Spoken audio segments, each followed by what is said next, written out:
ನಮಸ್ತೆ ಎಲ್ಲರಿಗೂ ರೇವತಿ ಕನ್ನಡ ಲಾಗ್ಗೆ ಸ್ವಾಗತ. ನೋಡಿ, ಇವತ್ತು ನಾನು ಬುಧವಾರ ಅಂದರೆ ಲಕ್ಷ್ಮೀ ಪೂಜೆ ನಾವು ಸೋಮವಾರ ಮಾಡಿದ್ವಲ್ಲ, ಅದು ವಿಸರ್ಜನೆ ಇವತ್ತು ಮಾಡೋಂಗಿರಲಿಲ್ಲ. ಹಾಗಾಗಿ 3 ದಿನಗಳ ಕಾಲ ನಾನು ಕಳಸನ ಹಾಗೆ ಇಟ್ಟಿದ್ದೆ. ಪ್ರತಿದಿನವೂ ಒಂದೊಂದು ದೀಪಾರಾಧನೆಯನ್ನು ಮಾಡ್ಕೊಂಡು ಬಂದೆ. ಇವತ್ತು ನಾನು ನೆಲ್ಲಿಕಾಯಿ ದೀಪಾರಾಧನೆ ಮಾಡೋಣ ಅಂತ ಹೇಳ್ಬಿಟ್ಟು ರೆಡಿ ಮಾಡಿಕೊಂಡೆ. ಹಾಗೆ ನಿಮಗೂ ಸಹ ವಿಡಿಯೋ ಮಾಡಿ ಹೇಳೋಣ, ಇದರಿಂದ ಎಷ್ಟು ಒಂದು ಒಳ್ಳೇದಿದೆ ಮನೆಗೆ ಅಂತ ಹೇಳ್ಬಿಟ್ಟು ಈ ವಿಡಿಯೋ ಮಾಡ್ತಾ ಇದ್ದೀನಿ. ನೋಡಿ, ನೆಲ್ಲಿಕಾಯಿನ ಈ ರೀತಿ ರೆಡಿ ಮಾಡ್ಕೊಳ್ಳಿ. ಮೇಲ್ಗಡೆ ಸ್ವಲ್ಪ ಕೆತ್ತನ ತಕ್ಕೊಂಡು ಇದ್ರ ಮೇಲೆ ತುಪ್ಪದ ಬತ್ತಿನ ಇಟ್ಬಿಟ್ಟು ಹಚ್ಚೋದ್ರಿಂದ ಸಕಲ ಐಶ್ವರ್ಯಗಳು, ನೀವು ಇಷ್ಟಪಟ್ಟಿರೋಂಥದ್ದು, ಮನೆಯಲ್ಲಿ ಶಾಂತಿ, ನೆಮ್ಮದಿ, ಮಕ್ಕಳ ಆರೋಗ್ಯ ಮತ್ತು ವಿದ್ಯಾಭ್ಯಾಸ ಎಲ್ಲದಕ್ಕೂ ಒಂದು ಒಳ್ಳೆಯದಂತಲೇ ಹೇಳ್ಬೋದು. ನಾವು ವಿಶೇಷ ದಿನಗಳಲ್ಲಾದರೂ ಹಚ್ಬೋದು, ಅಲ್ಲದೆ ಪ್ರತಿ ಶುಕ್ರವಾರನೂ ಸಹಿತ ಹಚ್ಬೋದು. ತುಂಬಾ ಒಳ್ಳೆಯದು. ನೆಲ್ಲಿಕಾಯಿ ಸಿಕ್ಕರೆ ನೀವು ಪ್ರತಿ ಶುಕ್ರವಾರ ಸಹ ಇದು ದೀಪನ ಹಚ್ಬೋದು. ಯಾವ ರೀತಿ ಹಚ್ಚೋದು ಅಂದ್ಬಿಟ್ಟು ಈ ವಿಡಿಯೋದಲ್ಲಿ ಹೇಳ್ತೀನಿ. ಹಾಗೆ ಇವತ್ತು ಬುಧವಾರ, ಇವತ್ತಿಂದ ಕಾರ್ತಿಕ ಮಾಸ ಶುರುವಾಯಿತು. ಹಾಗೆಯೇ ಕಾರ್ತಿಕ ಮಾಸ ಅಂತಂದರೆ ಶಿವನಿಗೆ, ಮಹಾವಿಷ್ಣುವಿಗೆ ಒಂದು ಪ್ರಿಯವಾದ ಒಂದು ತಿಂಗಳು, ಮಾಸ ಅಂತಲೇ ಹೇಳ್ಬೋದು. ನೋಡಿ, ಈ ರೀತಿ ತುಪ್ಪದ ಬತ್ತಿನ ನೆಲ್ಲಿಕಾಯಿ ಮೇಲೆ ಇಟ್ಬಿಟ್ಟು ನಾವು ಹಚ್ಚಬೇಕಾಗತ್ತೆ. ಹಚ್ಚಿಬಿಟ್ಟು ನಮ್ಮ ಮನಸ್ಸಲ್ಲಿ ಏನು ಕೋರಿಕೆ ಇದೆ ಅದನ್ನು ನಾವು ಕೇಳ್ಕೋಬೇಕಾಗತ್ತೆ. ಹಾಗೆಯೇ ಹೂವು ಸಹಿತ ಈ ರೀತಿ ಇಟ್ಕೊಳ್ಳಿ. ಹಾಗೆಯೇ ನೀವು ಪ್ರತಿ ಶುಕ್ರವಾರನೂ ಹಚ್ಬೋದು ಅಥವಾ ವಿಶೇಷ ಹಬ್ಬ ದಿನಗಳಲ್ಲೂ ಹಚ್ಬೋದು.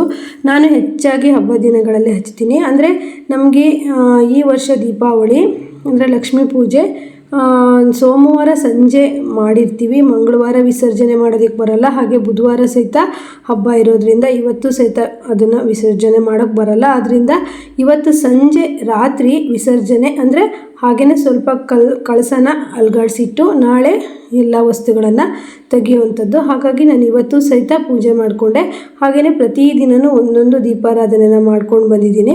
ಅದರಲ್ಲಿ ಇವತ್ತು ನೆಲ್ಲಿಕಾಯಿ ದೀಪ ತುಂಬಾ ನನಗೆ ಒಂದು ಈ ರೆಮಿಡಿ ವರ್ಕ್ ಆಗಿದೆ.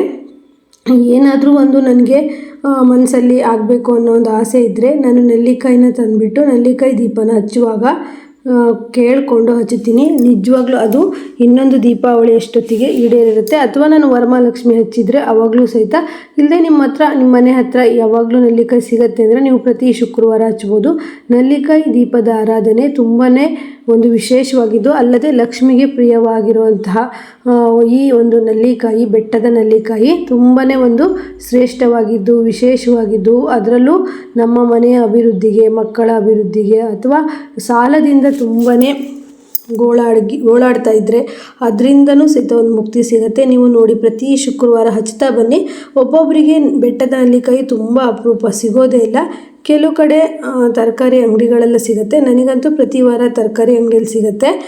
ನಾನು ವಿಶೇಷವಾದ ದಿನಗಳಲ್ಲಿ ಹಚ್ಚುತ್ತೀನಿ. ನೋಡಿ, ಲಕ್ಷ್ಮೀ ಪೂಜೆನ ಸೋಮವಾರ ರಾತ್ರಿ ಕುಬೇರ ಲಕ್ಷ್ಮೀ ಪೂಜೆಯನ್ನು ಮಾಡ್ಕೊಂಡಿದ್ದೆ. ಅಂದರೆ ವಿಸರ್ಜನೆ ಸೋಮವಾರ ರಾತ್ರಿನೂ ಮಾಡೋದಕ್ಕಾಗಲ್ಲ. ಹಾಗೆ ಮಂಗಳವಾರ ಇರುತ್ತೆ, ಮಂಗಳವಾರನೂ ಸಹಿತ ವಿಸರ್ಜನೆ ಮಾಡೋದಕ್ಕಾಗಲ್ಲ.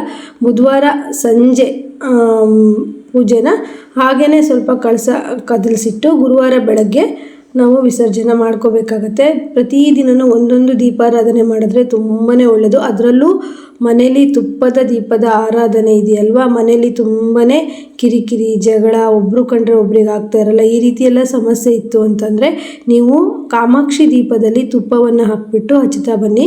ಸಾಲದ ಸಮಸ್ಯೆಯೂ ಸಹಿತ ಕರಗ್ತಾ ಬರುತ್ತೆ. ನಾನು ಸಹ ತುಂಬಾ ಸಾಲ ಮಾಡಿಕೊಂಡಿದ್ದೆ.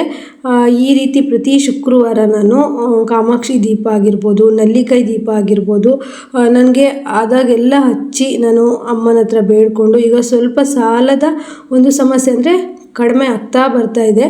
ಹೇಗಂದರೆ ಮೊದಲೆಲ್ಲ ಒಂದು ಸಾಲ ಕಟ್ಟೋದಕ್ಕೆ ಇನ್ನೊಂದು ಕಡೆ ಸಾಲ ಮಾಡ್ತಿದ್ದೆ, ಇನ್ನೊಂದು ಕಡೆ ಸಾಲ ಕಟ್ಟೋದಕ್ಕೆ ಮತ್ತೊಂದು ಕಡೆ ಮಾಡ್ತಿದ್ದೆ. ಈ ರೀತಿ ಸಾಲದ ಒಂದು ಕೊಂಡಿಯಲ್ಲಿ ಸಿಲುಕಿಬಿಡ್ತೀವಿ ಅಂತಲೇ ಹೇಳ್ಬೋದು.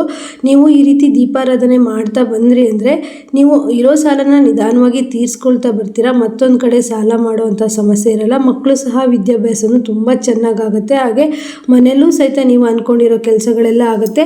ಹೊಸ ವಸ್ತುಗಳು ನಮ್ಮ ಮನೆಗೆ ಬರ್ತಾ ಹೋಗುತ್ತೆ. ನಾವು ಬಂಗಾರ ತಗೋಬೇಕು ಅಥವಾ ಮನೆಗೆ ಏನಾದರೂ ಒಂದು ವಸ್ತುಗಳನ್ನು ತಗೋಬೇಕು, ನಾವು ಇಂಪ್ರೂವ್ಮೆಂಟ್ ಎಲ್ಲ ವರ್ಷದಿಂದ ವರ್ಷಕ್ಕೆ ಇಂಪ್ರೂವ್ಮೆಂಟ್ ಆಗಬೇಕು ಅಂದರೆ ಈ ರೀತಿ ಅಂದರೆ ವಿಶೇಷವಾದ ದಿನಗಳಲ್ಲಿ ನೆಲ್ಲಿಕಾಯಿ ದೀಪಾರಾಧನೆ, ಬೆಲ್ಲದ ದೀಪಾರಾಧನೆ ಈ ರೀತಿ ಮಾಡ್ಕೊಬೇಕು. ತುಪ್ಪ ದೀಪಾರಾಧನೆ, ಹಾಗೆ ಕಾಮಾಕ್ಷಿ ದೀಪನ ಒಂದು ಹಚ್ಚಿ ನೋಡಿ ಕಾಮಾಕ್ಷಿ ದೀಪ ಎರಡೆಲ್ಲ ಹಚ್ಚಬೇಡಿ, ಒಂದೇ ದೀಪನ ಹಚ್ಚಿ. ಹಾಗೆ ಈ ದೀಪಾವಳಿ ವಿಶೇಷವಾದ ಲಕ್ಷ್ಮೀ ಪೂಜೆಯಲ್ಲೂ ಸಹಿತ ನೀವು ನೆಲ್ಲಿಕಾಯಿ ದೀಪನ, ಕಾಮಾಕ್ಷಿ ದೀಪನ ಮತ್ತು ತುಪ್ಪದ ಬತ್ತಿನ ಹಚ್ಚಿದ್ರೆ ತುಂಬಾ ಒಳ್ಳೆಯದು.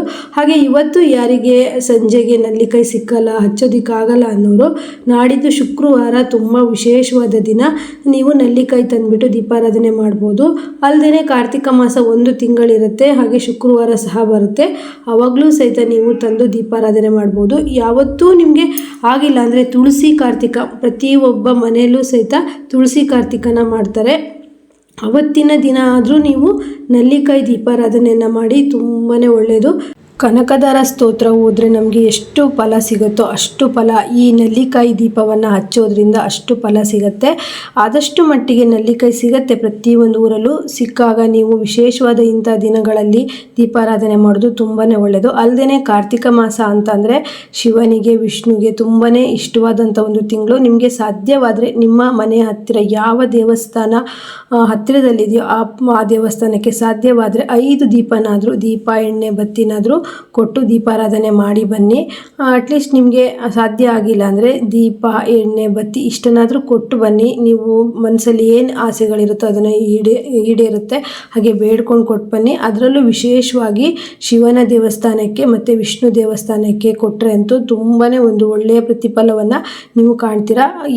ಪರವಾಗಿಲ್ಲ, ನೀವು ಈ ತಿಂಗಳ ಕಾರ್ತಿಕ ಮಾಸದಲ್ಲಿ ನಿಮ್ಮ ಮನೆ ಹತ್ತಿರ ಯಾವ ದೇವಸ್ಥಾನ ಇರುತ್ತೋ ಅಲ್ಲಿ ನೀವು 5 ದೀಪನಾದರೂ ಕೊಟ್ಟು ಬನ್ನಿ. ಇಲ್ಲ ನಿಮಗೆ ಎಷ್ಟು ಸಾಧ್ಯವೋ ಅಷ್ಟು ದೀಪನ ಕೊಟ್ಟಷ್ಟು, ಎಷ್ಟು ನಾವು ಈ ಕಾರ್ತಿಕ ಮಾಸದಲ್ಲಿ ದೀಪಾರಾಧನೆ ಮಾಡ್ತೀವೋ ಅಷ್ಟು ಕತ್ತಲೆಯಿಂದ ಬೆಳಕಿನೆಡೆಗೆ ಸಾಗ್ತೀವಿ ಅಂತ ಹೇಳ್ತಾ ಈ ವಿಡಿಯೋನ ಇಲ್ಲಿಗೆ ಮುಗಿಸ್ತಾ ಇದ್ದೀನಿ. ನೆಕ್ಸ್ಟ್ ವಿಡಿಯೋದೊಂದಿಗೆ ಮತ್ತೆ ಬರ್ತೀನಿ. ಸರ್ವೇ ಜನ ಸುಖಿನೋ ಭವಂತು, ಸನ್ಮಂಗಲಾನಿ ಭವಂತು.